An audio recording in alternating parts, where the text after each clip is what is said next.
So, I know I've done videos like this before, I've done a few here and there, but I decided, you know what, since it's Shark Week and all, I decided to dust this off and kind of bring this back. And that is kind of talking about, like, what would, like, I've done variations of this, but basically, like, how would a Jaws 5 work? Like, how would Jaws 5 or a Jaws requel work? Now, I'm going to say this right now. I've got a theory, so put your tinfoil hats on, because Multi's got himself a theory that he's going to give you all.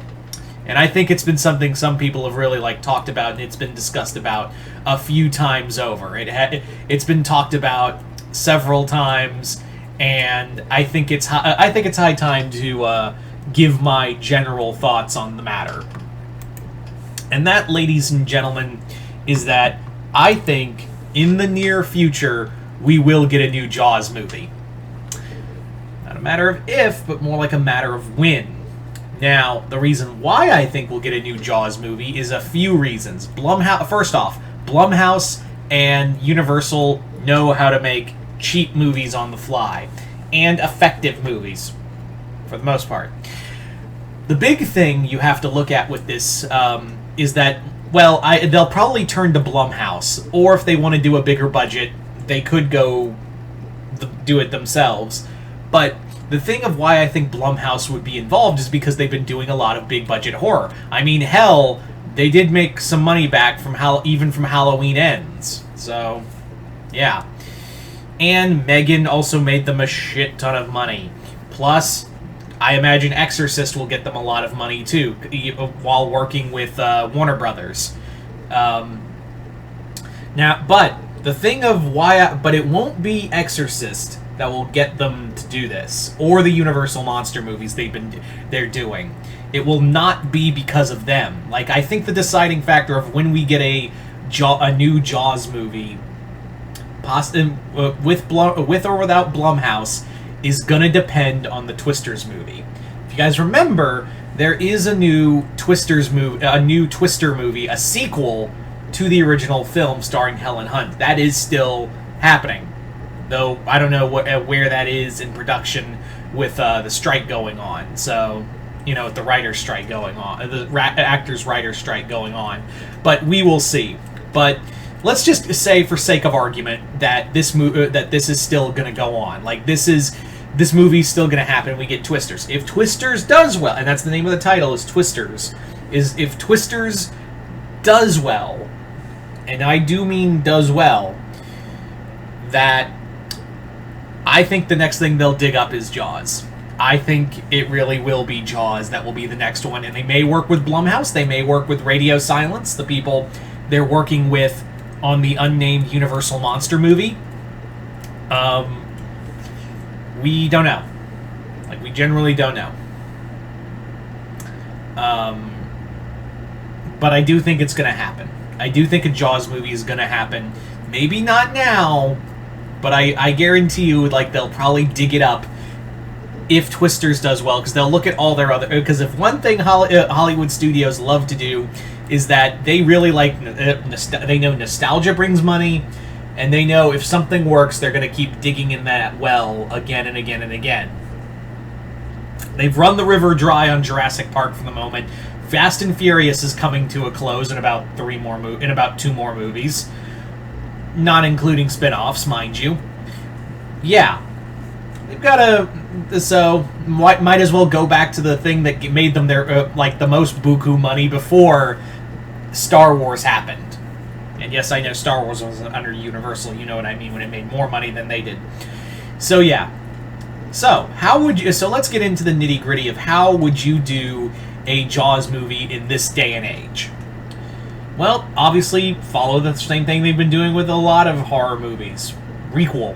Just cut out Jaws 2 through 4, say they never happened, or make a wink and a nod to the audience. Just do from that. That's how it would probably go, is that it would be something of that nature. It would be something like, just cut out all continuity, just gonna do a sequel to the original film.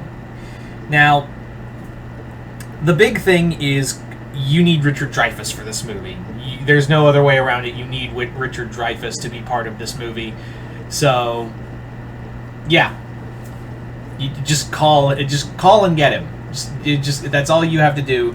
Even like that's kind of important, is that he's needed for this movie, even if it's not like a major role. Like I'm not saying like have him on boats or anything. Like have him. See, my perfect cast for this is that I would have Richard Dreyfuss here, but he would be more of a tertiary character. He'd be more of a character like you would see, and he'd be like the advisor role. He wouldn't be on the boat hunting the shark. In fact, how I would do it is that this would be like Richard Dreyfuss's character would be the Hooper.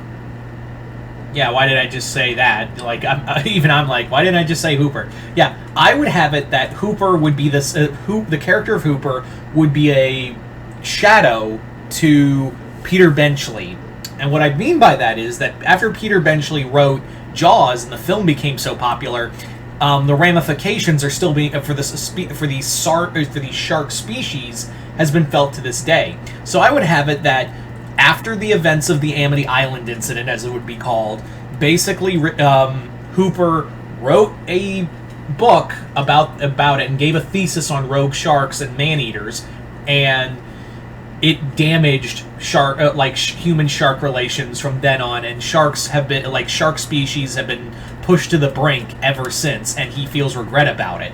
But that's where I think it would go, is that he would I would have his assistant be the main focus of the story, and his assistant I would actually want to cast as Lupita Nyong'o. I think she's a strong enough actress on her own. I think she could definitely carry the movie. Now, I wouldn't have a character related to Quint. I wouldn't have one related to Brody either. But I would have a character, and I find this interesting, is I would have a character that's a fisherman as well. Like one of the, but he's not like Quint, where he's like some he is a rough and tumble fisherman, but he's not like some asshole. He's just like, he's about that life. And a guy I would always have in mind is Michael Rooker, Yondu. As for a Brody, I probably wouldn't have the Brodies here. I'd have it that after the events of the shark, they just up and left. Like, they just fucked off back home. Because it would be like a few months later, Brody was like, yeah, I can't take the trauma anymore of what I saw. We have to go back to New York. And that would be it. And it would be focused more on that. Now, the big question is, would you have the shark be CGI?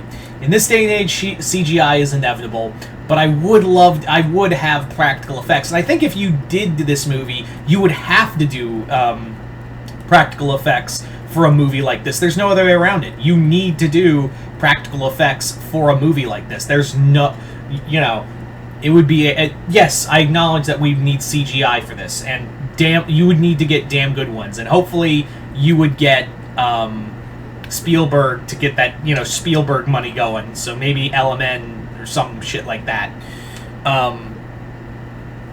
But yeah, so get that for CGI shots, but you gotta have a practical shark.